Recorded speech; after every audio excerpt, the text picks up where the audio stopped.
Pixelkin.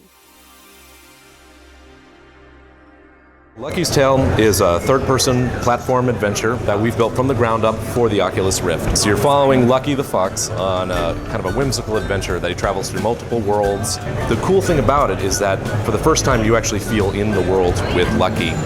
Something that really struck us from when we were kids was when Mario went from like 2D to 3D, we felt, hey, there's this world here suddenly, that I can explore. The Mushroom Kingdom feels real. This is the next time I've actually felt that since then, which is, okay, well, actually, I'm not abstractedly kind of moving the camera around or anything. I just look naturally where I want to look. And I use my natural depth perception to make these jumps that technically could be fairly complicated, but are much easier in the Rift. I really think this is the home of this third-person platform adventure. The Rift and the VR devices simply do it better than any other hardware set that has come before it. When we first announced that Lucky's Tale would be a third-person game, we got a lot of raised eyebrows, and people were like, well, but shouldn't you go first-person? So there's a number of reasons for this. First-person movement in the Rift right now is pretty problematic. We're used to doing movements like strafing, and the way you turn, you kind of just turn on this dot. Really, really, really fine turns, very fast. You're usually running like at least 20 miles an hour, sometimes 50, depends on the game, and that makes you feel sick in the Rift. Your ears don't agree with what your eyes are telling you.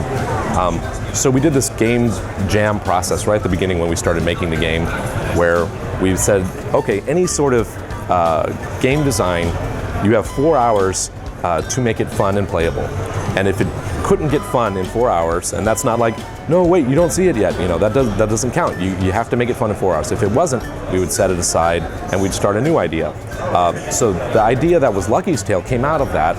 At that time, we just put a little capsule in a world. We call it like Super Capsule Brothers or something, and we were running around and we're like, wait, this is it. This is really delightful.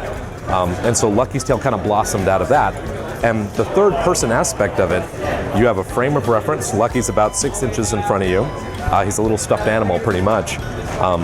We're playing with the scale of the level, so it's all pulled into you, so your platforms aren't a mile wide.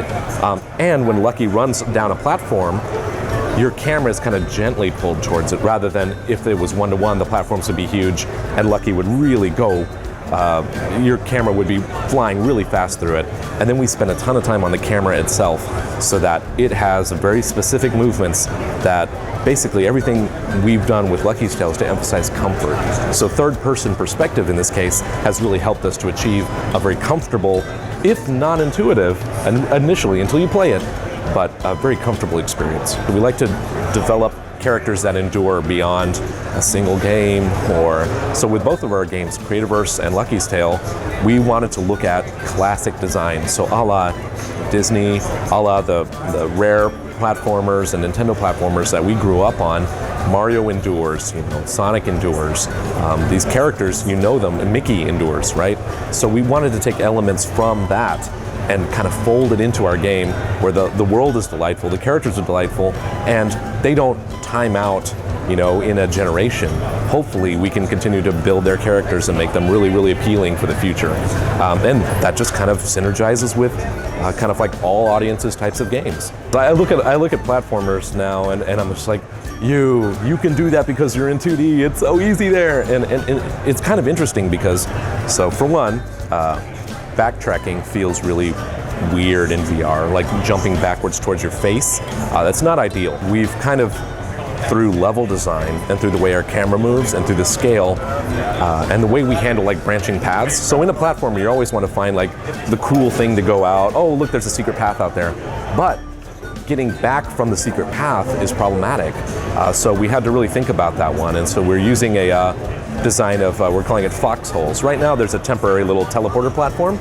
I think you ran through a few when you played, but basically a blink cut teleport can work as long as you have a frame of reference where you land, right? If I were to teleport you forward in the level, you'd be disoriented because you wouldn't know where you were. But if I take you backwards with a central big item that you can see, like, oh, there's the balloon or whatever, then you know where you are. So that was a big problem for us, was like, how do we capture the freedom of games like Mario 64, Banjo-Kazooie, which are like these arena-style games where you're just always running backwards and forwards, and you're swinging the camera around behind you. That doesn't work in the Rift, so we had to really redefine the language of how we wanted to approach level design and the way our camera works. And we continue to try and improve that, but that was a huge challenge for us.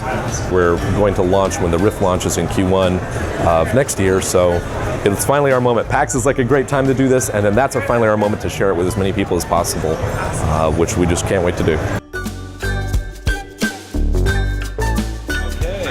That was awesome. Awesome. Welcome back. I really liked this one.